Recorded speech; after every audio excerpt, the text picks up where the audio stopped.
Hello guys, welcome to my channel where stories filled with revenge, moral lessons, and love are told. Sit back, relax, and listen closely as I share a story that changed my life forever. Don't forget to like, share this with your friends, and subscribe so you won't miss more stories like this. That I still remember the smell of garlic butter and rosemary seared into my uniform every night after work. The restaurant where I served wasn't just any place. It was one of Atlanta's most prestigious fine dining spots, the kind where luxury cars lined the valet and men in tailored suits barely noticed the people carrying their plates. I was one of those invisible people. Amara Lewis, waitress by night, full-time caregiver by day. At home, I looked after my grandmother, who had raised me after my parents' accident. She was frail now, bound to a wheelchair, and I promised her I wouldn't leave her side until she drew her last breath. People never imagined that behind my black apron and notepad was someone who had studied at one of the best universities in the country. I held 2 master's degrees in linguistics and translation, specializing in Asian languages. I could read, write, and speak Mandarin, Cantonese, Korean, and Japanese. But life doesn't always reward education with opportunity. Bills had to be paid, and my grandmother's medical care drained most of what little savings we had. So there I was, refilling wine glasses for people who looked straight through me. It was on a Wednesday night when Victor Krause walked in with his entourage. Tall, sharp-jawed, and dressed in a navy suit that probably cost more than my yearly rent. He carried himself with the arrogance of someone who believed the world should bend to his will. Everyone knew his name, a billionaire investor who owned a portfolio of tech companies, hotels, and even a private jet fleet. The manager nearly tripped over himself rushing to seat him at the best table that I was assigned to serve him and his guests, though I could tell the manager would have preferred to handle the table personally. But Victor didn't look at me when I greeted them politely. He spoke over me, as if my presence was merely furniture moving around them. When I returned to take their drink orders, Victor finally turned his gaze on me. His eyes narrowed slightly, and then he smirked. "Try saying that," he said, after I repeated a wine label with its French pronunciation. His voice dripped with mockery. "Your accent is interesting. Say it again." The table chuckled, some of his companions hiding their laughter behind their glasses. My chest tightened, my palms grew sweaty. I'd heard remarks about my accent before, being African American with a subtle trace of my grandmother's Nigerian lilt mixed into my English often drew stares. But the way he said it wasn't curiosity, it was ridiculous. For a moment, I wanted to shrink into myself, to mumble, apologize, and escape the humiliation. But something deep inside me, maybe the same fire that had pushed me through sleepless nights of study, told me not to let this man see me bend. I straightened my shoulders and repeated the wine's name, not in French this time, but in flawless Mandarin, rolling the tones as naturally as breathing. The laughter around the table stopped. Silence fell heavy between us. Victor's smirk faded into a frown, and his eyes narrowed as if he couldn't quite believe what he'd heard.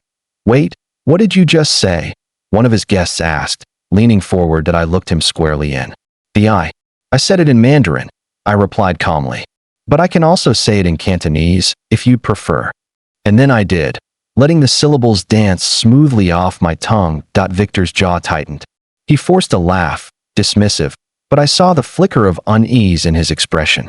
"Cute trick," he muttered, as though my skill was nothing more than a party gag. I went back to my duties, hiding the tremor in my hands. Outwardly, I looked composed, but inside, I was shaking. Every day, people underestimated me because of my skin, my job, my accent. Tonight was no different. But what none of them knew was that something bigger was brewing. That same arrogance Victor wore so easily would soon become the reason he'd need me more than anyone else in that room. As I cleared their first course plates, I overheard snippets of their conversation. Victor was preparing for a dinner the following night with a high-profile guest from Beijing, Liang Chun, a Chinese tech magnate whose company was expanding aggressively into the US. Victor wanted to close an exclusive partnership deal. From the tone of his voice, I could tell this wasn't just another business dinner. Billions were at stake. I caught my breath, trying not to let my interest show, because as I listened, I realized something dangerous. Victor didn't speak a word of Mandarin. and he was planning to rely on his team of lawyers and translators to tilt the contract heavily in his favor. He boasted about burying terms in the fine print, about Liang Chun never catching them. The smugness in his voice made my stomach twist. That night, as I walked home beneath the city lights, pushing back tears of frustration and fatigue, I thought about how powerless I always felt in that restaurant. Yet for the first time, I sensed the tides shifting. If tomorrow played out the way Victor intended, Liang Chun would be cheated. But if I was brave enough to step out of the shadows, I could stop it. I lay awake beside my grandmother's bed, listening to her soft breathing, remembering her words to me as a child. Knowledge is a treasure no one can steal from you, Amara. One day, it will open the door they think is locked. I didn't know how yet, but I felt in my bones that her words were about to come true. The following evening arrived, and as fate would have it, I was once again assigned to serve Victor's table, this time joined by Liang Chun himself, impeccably dressed, quiet but observant. His eyes scanned the restaurant with a calm steadiness that contrasted Victor's loud presence. The moment their conversation began, I could already hear the false charm dripping from Victor's words. He praised Liang for his company's innovations, while slipping glances at his lawyers who carried thick folders of documents that I balanced the trays in my hands, heart pounding. This wasn't just about me being mocked anymore. This was about justice.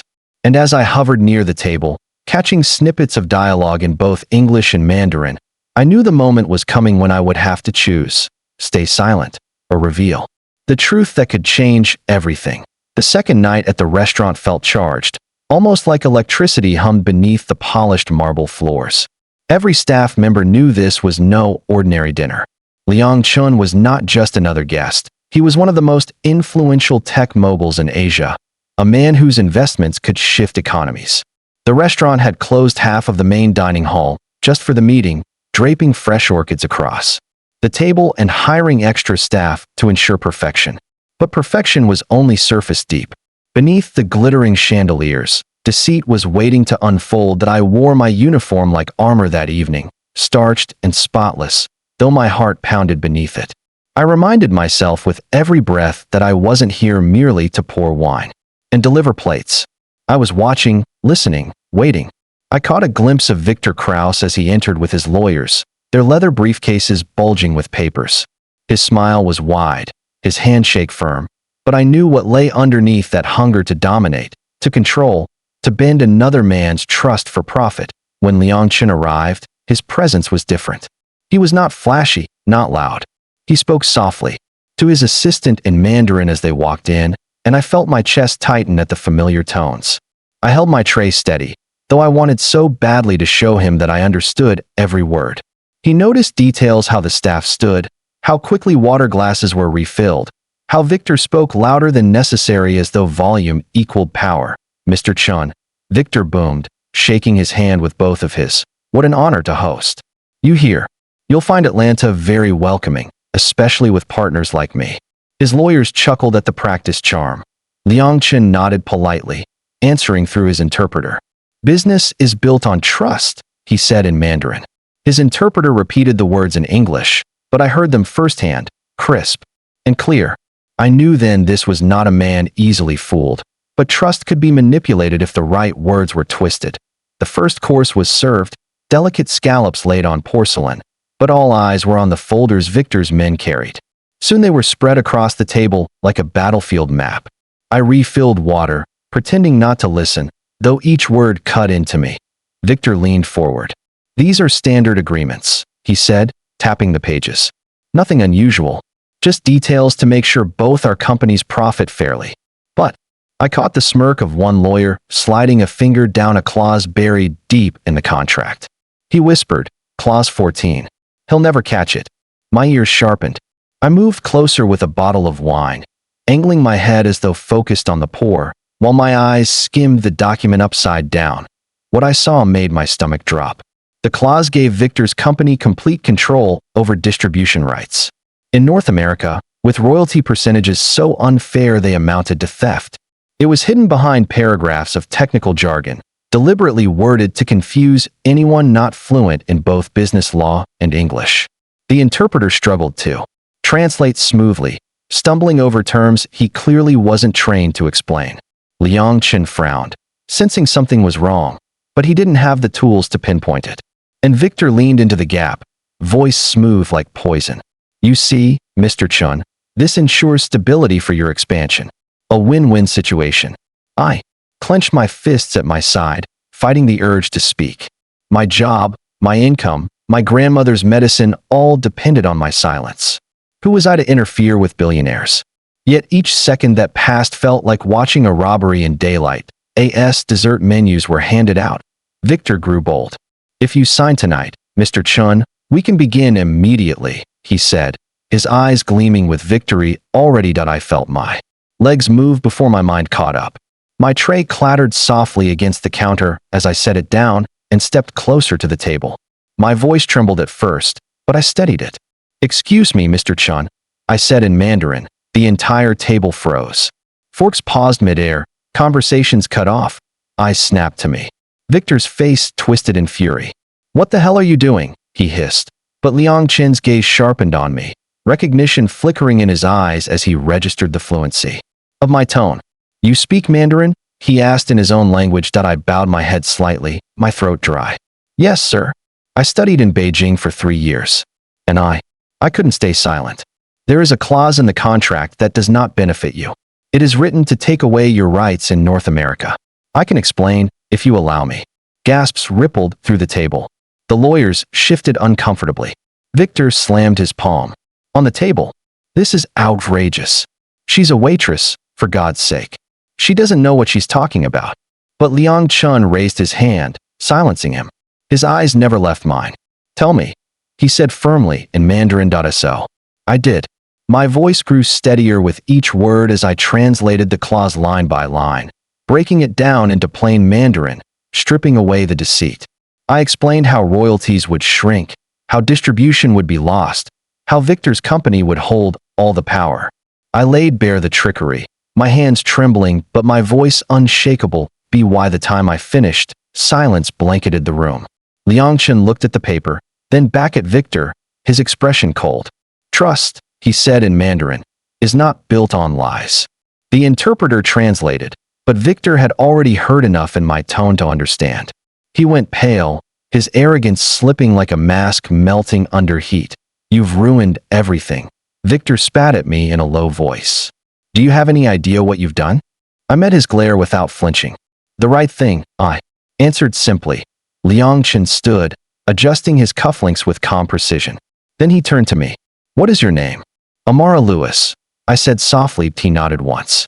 Amara, from this moment, you will sit with us. You will explain every part of this contract before I sign anything. The shock on Victor's face was almost satisfying. He had mocked me, dismissed me, and tried to make me small. Now, in front of his lawyers and colleagues, he had no choice but to watch as the invisible waitress took a seat at the table where billions were decided.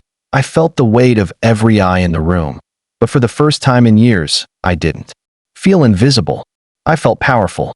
And as I opened the contract and began to translate each clause, I knew my life had just crossed a line from which there was no going back.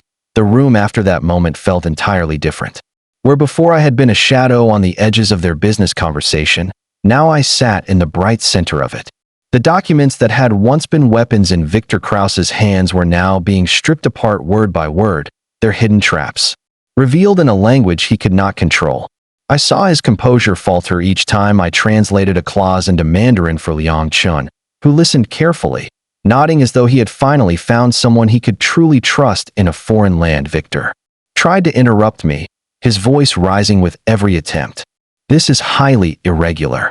She's not qualified, but Liang Chen silenced him with one firm sentence in Mandarin that even Victor didn't need translated. I trust her more than I trust you. The interpreter echoed the words in English, but the power had already been felt in the silence that followed. Clause after clause unraveled like a ball of yarn.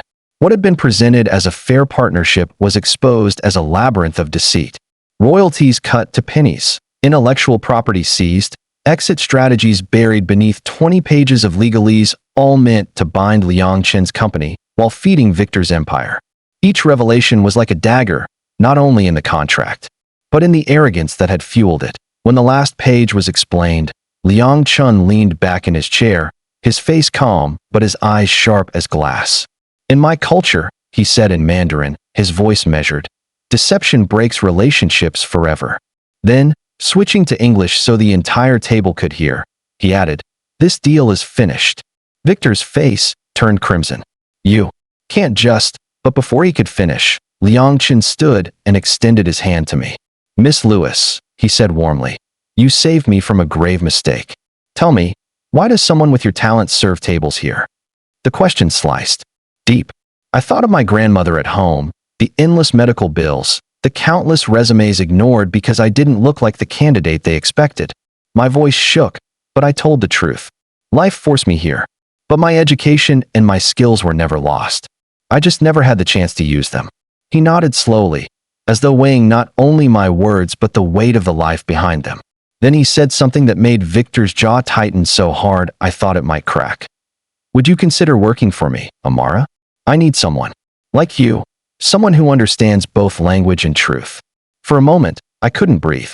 The billionaire who had mocked me hours earlier sat frozen in his chair, powerless, while the man he had tried to deceive was offering me the opportunity of a lifetime.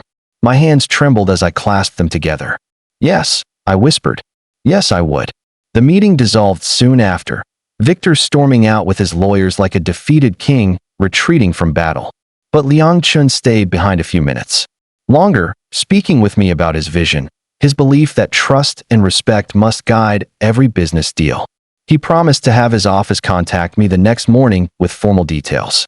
For the first time in years, I walked out of the restaurant not as a servant, but as someone seen. That night, I returned home to my grandmother. She sat in her chair, by the window, her blanket tucked around her shoulders. When I told her everything, her eyes glistened with pride. She took my hand and whispered the words she had told me since childhood. "Knowledge is a treasure no one can steal from you." Only now did I fully understand them. The following week changed everything. Liang Chun kept his promise, hiring me as his cultural and linguistic consultant. My role was to ensure his business ventures in America were not just profitable, but fair. He gave me a salary I had once only dreamed of, enough to provide my grandmother with the best care and finally breathe without the weight of debt crushing my chest. But the story didn't end there. Word of what happened spread quickly through circles I had once been invisible to. Suddenly, Victor Krause himself reached out, not with arrogance this time, but with a stiff apology and even a job offer. "We could use someone like you," he admitted, though the words seemed to burn his pride. I declined politely. Some bridges were never meant to be crossed again. Instead, I built something new. I began mentoring young people in my community, especially those who felt overlooked or underestimated. I told them that their hidden talents mattered, that invisibility was not the same as worthlessness. Each time I shared my story, I saw a spark in their eyes, the same spark my grandmother had lit in me. Months later, as I stood on a stage in Beijing at an international conference, translating for Liang Chun before an audience of thousands, I remembered the night Victor mocked my accent. I remembered the laughter, the humiliation, the heat in my cheeks. And then I looked at where I was standing now, applauded, respected, valued, and I smiled. The girl they mocked for her voice had become the woman whose voice carried across nations. Life had turned a corner I never thought possible. Not because fate had handed me luck, but because I had chosen courage over silence. That night in the restaurant, I could have walked away. I could have let injustice win. But I didn't. And that single decision changed everything. So to anyone listening to my story now, I want you to remember this. Never let the world's prejudice define your worth. Your knowledge, your skills, your courage, those are treasures that no mockery can erase. One day, when the moment arrives, they will be the key that opens doors no one else believed you could walk through. Moral lesson. This story, my friends, carries a lesson I hope you hold close. Life will often place us in positions where our worth is questioned, where others mock what makes us different. But hidden inside each of us are strengths that cannot be stolen. Our knowledge, our resilience, our courage. For years, I lived unseen, carrying trays and wiping tables. Yet the education I had poured my soul into remained alive within me. The night I chose to speak, to risk everything for truth, was the night my destiny changed that we must never underestimate. The power of standing up, even when our voice trembles. We must never believe the lies that say our value is tied to the job we hold or the accent we carry. True power comes from within, and when it shines, even those who once mocked us are forced to listen. So if you feel invisible, take heart. Your moment will come, and when it does, step forward boldly. Because sometimes, the smallest act of courage can rewrite the entire story of your life. Hello guys, if you enjoyed this story, please like this video, share it with your friends. Subscribe to the channel, and drop a comment with the lesson you've learned.